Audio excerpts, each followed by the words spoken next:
Greg Parks has the most irreplaceable players on each UFL team. Let us know what you think in the comments. Make sure you like and subscribe. He says injuries in pro football are a fact of life. Often the healthiest teams that are able to make it to the playoffs and beyond. He put together a list of players he believed the most irreplaceable for each team.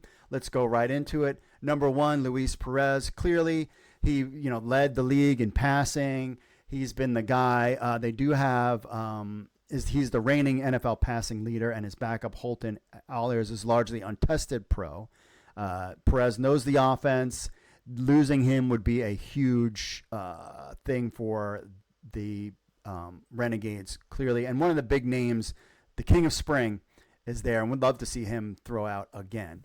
Stallions, center, he has Cole Schneider with a new starting quarterback, even though it might be somebody that had already been there, but basically it's somebody that didn't play there last year. The importance of center increases. That can help a QB make line calls, set protections. He's in his third season as a starter and at the pivot in Birmingham in the last 2 seasons. He has just missed 1 regular season game, so no other player on the team has gotten meaningful reps. Birmingham's history is that they have a strong offensive line. It starts with Schneider, charismatic Schneider.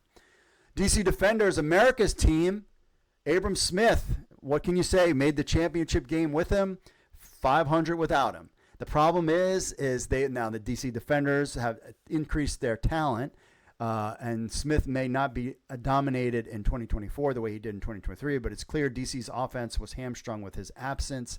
They did add some players, so we'll see how they play. But the problem is he's coming off that injury, and so it might take him a long time. This might just be a regular season before he gets back into top-notch shape. Houston Roughnecks safety Markel Roby chose an irreplaceable roughneck. Was tough because the roster churned on the team experience in the offseason. They got rid of a lot of players, and they don't know the depth chart, but in the backfield, doesn't return many bodies from 2020. Roby will be key. He was a top tackler on the team last season and had 3 interceptions. So basically bringing back somebody on defense and to, the UFL is kind of throwing that ball around that the safety could be a big asset to them. Memphis Showboats, Dawood Davis. What can you say? All UFL selection in 2024. Team's leading receiver. He was a guy always picking on fantasy or DFS. What can you say? They even did not have a great team last year, but he was the one that produced. So it's hard pressed to find a replacement on their roster. He was definitely the team MVP. Losing Dawood Davis would be bad. He's still a top pick in the UFL, and I expect him to have an even bigger season staying healthy because Memphis should be better than last year. Defensive man Frank Ginda, Michigan Panthers. What can you say about him? He was the guy playing defense, has been the best, one of the best defensive players in spring football, and he played. His absence was especially noticeable in the USFL Division Championship when the Stallions put up 31 points on a very good Panthers defense.